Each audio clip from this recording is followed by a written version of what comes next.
Class 12th के biology के first chapter को स्टडी करने जा रहे हैं। क्लास 12th के बायोलॉजी के चैप्टरों को यूनिट में डिवाइड किया गया है, जिसमें फर्स्ट यूनिट है जनन। फर्स्ट यूनिट का नाम है जनन और फर्स्ट यूनिट में 4 अध्याय आपके दिए गए हैं। पहला जीवों में जनन, दूसरा पुष्पी पादपों में लैंगिक जनन, तीसरा मानव में लैंगिक जनन और चौथा जनन स्वास्थ्य, जिसमें पहला अध्याय जीवों में जनन रिप्रोडक्शन इन लिविंग ऑर्गेनिजम्स आज स्टार्ट करने जा रहे हैं। तो इस अध्याय में आप क्या क्या पढ़ेंगे इसके बारे में जानेंगे। इस अध्याय में पढ़ेंगे कि जीवों का जीवन काल क्या होता है, जनन क्या होता है, जनन कितने प्रकार का होता है, सारी चीज़ इस अध्याय में आपको पढ़ने को मिलेगा। तो शुरू करते हैं इस अध्याय को। तो अपने पॉइंट्स पे आते हैं। सबसे पहले जानेंगे जीवन काल क्या होता है, किसी जीव का जीवन काल क्या होता है। जीवन काल, इसको जीवन अवधि भी कहते हैं। जीवन अवधि इंग्लिश में कहते हैं लाइफ स्पैन। लाइफ स्पैन याद रखेंगे स्टूडेंट्स। किसी जीव का जीवन अवधि या जीवन काल क्या होता है, इसके बारे में आप लोग जानेंगे। तो किसी जीव का उसके जन्म से लेकर प्राकृतिक मृत्यु तक के बीच का जो समय होता है, उस जीव का जीवन काल या जीवन अवधि कहलाता है। फिर से सुनेंगे। किसी जीव का उसके जन्म से लेकर प्राकृतिक मृत्यु तक के समय को उस जीव का जीवन काल कहलाता है। देखेंगे किसी जीव का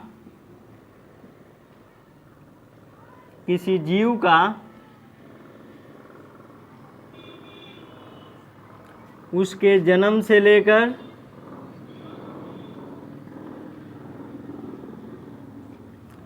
लेकर प्राकृतिक मृत्यु तक के बीच का समय, प्राकृतिक मृत्यु तक के बीच का जो समय होता है, उस जीव का जीवन काल कहलाता है। उस जीव का जीवन काल या जीवन अवधि कहलाता है। जीवन काल या जीवन अवधि कहलाता है।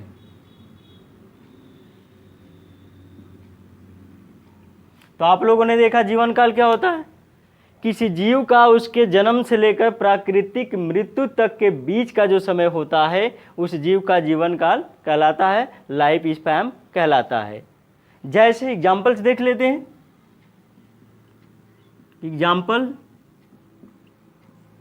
एग्जाम्पल में जो मानव होता, ह्यूमंस होते हैं, ह्यूमन का जो जीवन काल होता है वो 70 से 80 वर्ष का होता है। 70 से 80 वर्ष का होता है। तो आप लोगों ने देखा मानव का जो जीवन काल होता है 70 से 80 वर्ष तक का होता है। और जीवों का जीवन काल दिया गया है। देखेंगे कुछ जीवों का जीवन काल आपके सामने हमने लिखे हैं। जीव और उसका जीवन काल, जैसे हाथी का 70 वर्ष, गुलाब का 5 से 7 वर्ष,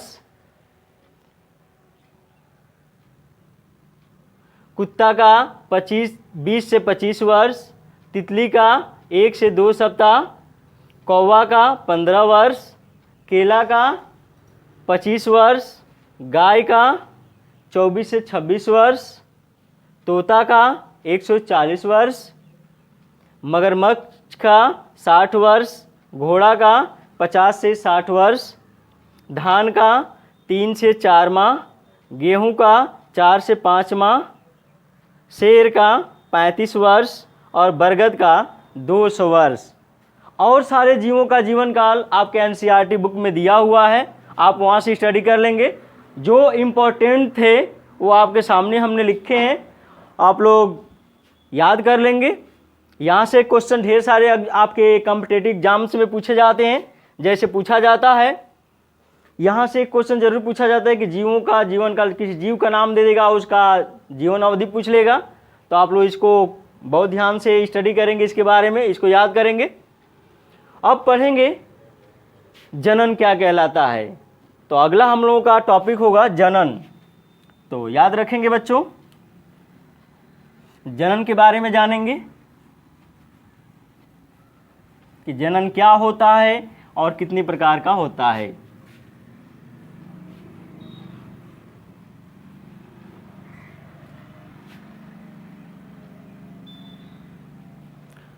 तो जनन देखेंगे क्या कहलाता है। जनन जिसको कहते हैं रिप्रोडक्शन, रिप्रोडक्शन। जनन किसे कहते हैं तो इस चीज़ को जानेंगे। पहले इसकी डिफिनीशन जान लेते हैं। जब कोई जीव अपने समान संतति उत्पन्न करता है, जब कोई जीव अपने समान संतति उत्पन्न करता है, किसी संतति को जन्म देता है, वह प्रक्रिया जनन कहलाती है। किसी जीव का अपने समान जीव को जन्म देना, उसकी प्रक्रिया को जनन कहते हैं। तो आपने देखा, जब कोई जीव, इसका डिफिनीशन लिख लेंगे। जब कोई जीव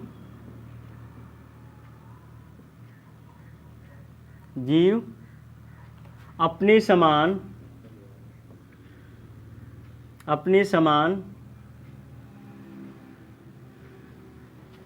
संतति उत्पन्न करता है,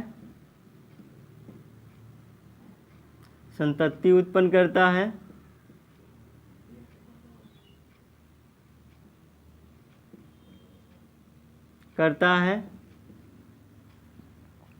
यह प्रक्रिया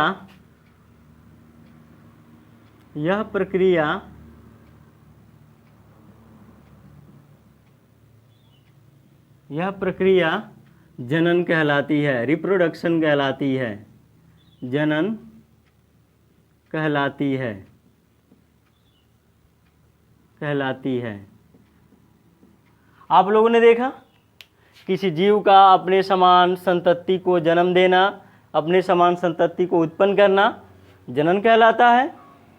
तो अब देखेंगे जनन के प्रकार, जनन कितने प्रकार का होता है। तो याद रखेंगे बच्चों, अब पढ़ेंगे जनन के प्रकार।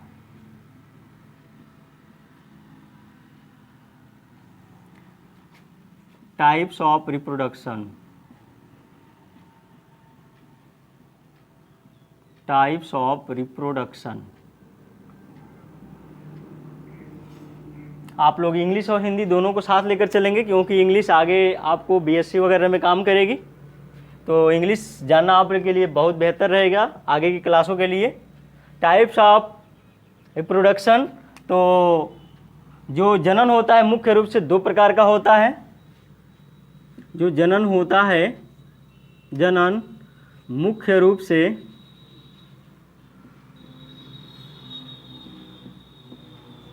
दो प्रकार का होता है।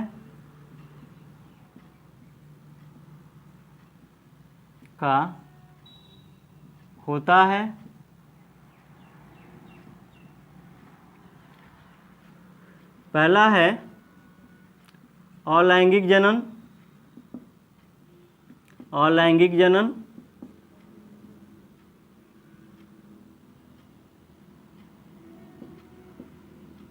जिसको इंग्लिश में कहते हैं एसेक्सुअल रिप्रोडक्शन, एसेक्सुअल रिप्रोडक्शन। और दूसरा है लैंगिक जनन, लैंगिक जनन, लैंगिक जनन जिसको कहते हैं सेक्सुअल रिप्रोडक्शन, सेक्सुअल रिप्रोडक्शन। तो आप लोगों ने देखा स्टूडेंट्स कि जनन दो प्रकार का मुख्य रूप से होता है, अलैंगिक जनन और लैंगिक जनन। तो पहले जानेंगे कि अलैंगिक जनन क्या होता है, फिर जानेंगे लैंगिक जनन क्या होता है। दोनों को डिफिनेशन देख लेते हैं। तो याद रखेंगे अलैंगिक जनन क्या होता है, पहले इसके बारे में स्टडी कर लेते हैं। तो इसके बारे में जानेंगे कैसे, तो डिफिनेशन देख लेते हैं। जब कोई एकल जनक, जब कोई एकल जनक, जब कोई एकल जनक, जनक मतलब होता है, यहाँ देखेंगे जनक मतलब होता है जन्म देने वाला। तो जन्म देने वाला कितने होंगे, एक होंगे, मात्र एक होंगे। तो जब कोई एकल जनक, सिंगल पेरेंट, सिंगल पेरेंट अपने समान, अपने समान, अपने समान संतति उत्पन्न करता है, संतति उत्पन्न करता है,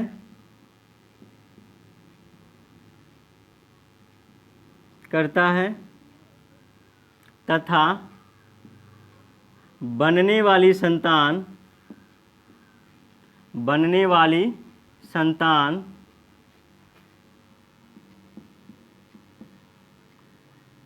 अपने, अपने जनक के, जनक मतलब पेरेंट्स, जनक के समान होती है, समान, जिसको क्लोन भी कहा जाता है, समान होती है। इस प्रोसेस को अलैंगिक जनन कहते हैं। इस प्रक्रिया को, जनन की इस प्रक्रिया को, जनन की इस प्रक्रिया को, इस प्रक्रिया को अलैंगिक जनन कहते हैं, अलैंगिक जनन कहते हैं, कहते हैं। तो आपने देखा अलैंगिक जनन किसे कहते हैं, ये लैंगिक जनन को बाद में देखेंगे। जब कोई एकल जनक अपने समान संतति उत्पन्न करता है तथा बनने वाली जो संतति होती है, संतान होती है, वो अपने जनक की हूबहू मैच करती है, हूबहू मिलती है, कोई उसमें फर्क नहीं होता, अर्थात क्लोन होती है।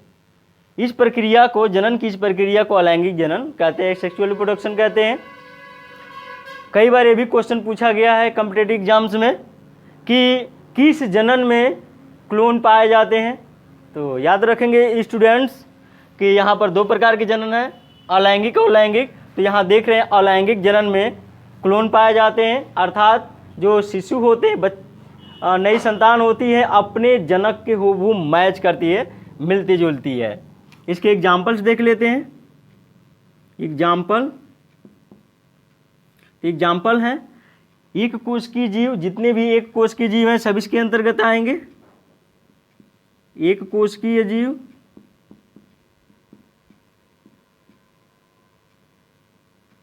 जीव जैसे,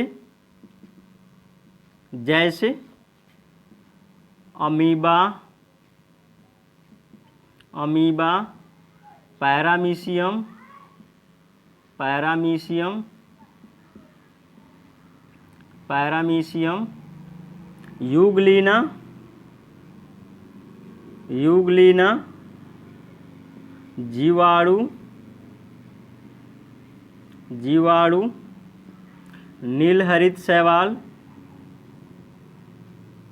नीलहरित शैवाल, माइकोप्लाज्मा,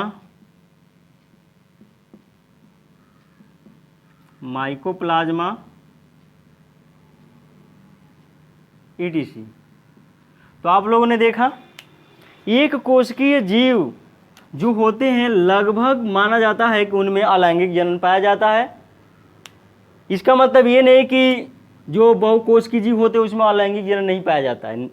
याद रखेंगे बच्चों, बहुत सारे बहुकोशिकीय जीव ऐसे होते हैं जिनमें अलैंगिक जनन पाया जाता है। जब आगे आप पढ़ेंगे तो उसके बारे में जानेंगे। तो अलैंगिक जनन आपने देखा और उसके एग्जाम्पल्स देखे। अब देखते हैं कि लैंगिक जनन किसे कहते हैं। लैंगिक जनन देखेंगे तो जनन की वह प्रक्रिया जिसमें दो विपरीत प्रकार के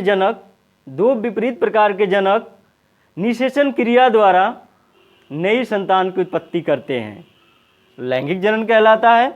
तो आपने देखा दो विपरीत प्रकार के जनक को देखेंगे, नर जिसको मेल कहते हैं और फीमेल मादा हो जाएगा, मादा जिसको फीमेल इंग्लिश में कहते हैं फीमेल। नर से नर युग्मक बनते हैं जिसको मेल गैमिट कहते हैं।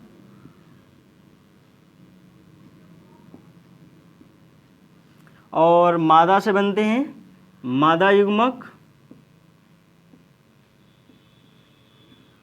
युग्मक जिसको फीमेल गैमिट कहते हैं, फीमेल गैमिट।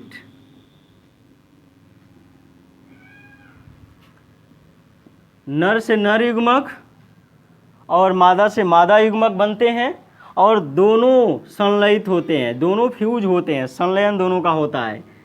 दोनों का संलयन होना निषेचन कहलाता है। तो यहाँ पर कौन सी घटना घट रही है? निषेचन। यहाँ पर आप लोगों ने देखा कि निषेचन की घटना हो रही है जिसको कहते हैं फर्टिलाइजेशन।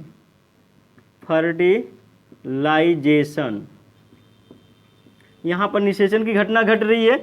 दोनों युग्मकों का संलयन होना, फ्यूजन होना ही निषेचन कहलाता है। उसके बाद बनता है युग्मनज जिसको कहते हैं इंग्लिश में जाइगोट। और जाइगोट चेंज हो जाता है किस में? भ्रूण में चेंज हो जाता है जिसको कहते हैं एम्ब्रियो। और भ्रूण से बनती है नई संतान।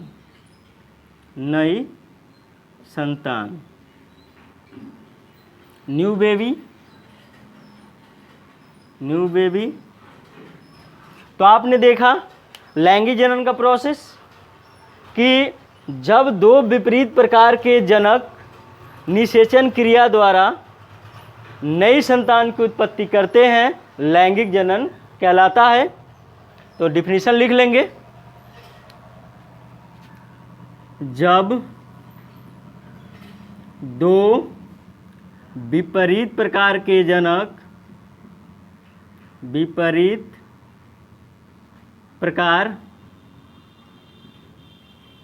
पोस्ट में लिखेंगे नर व मादा, विपरीत प्रकार के जनक निषेचन क्रिया द्वारा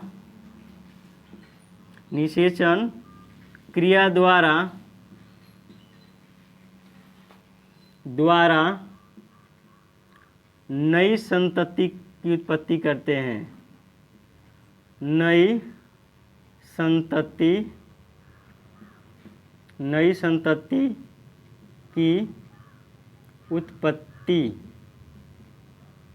संतति की उत्पत्ति करते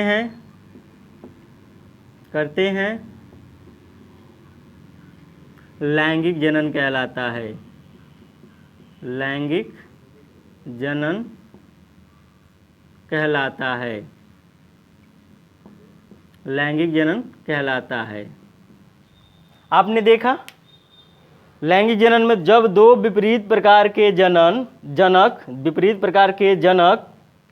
यहाँ पर जनक छूट गया है, दो विपरीत प्रकार के जनक नर व मादा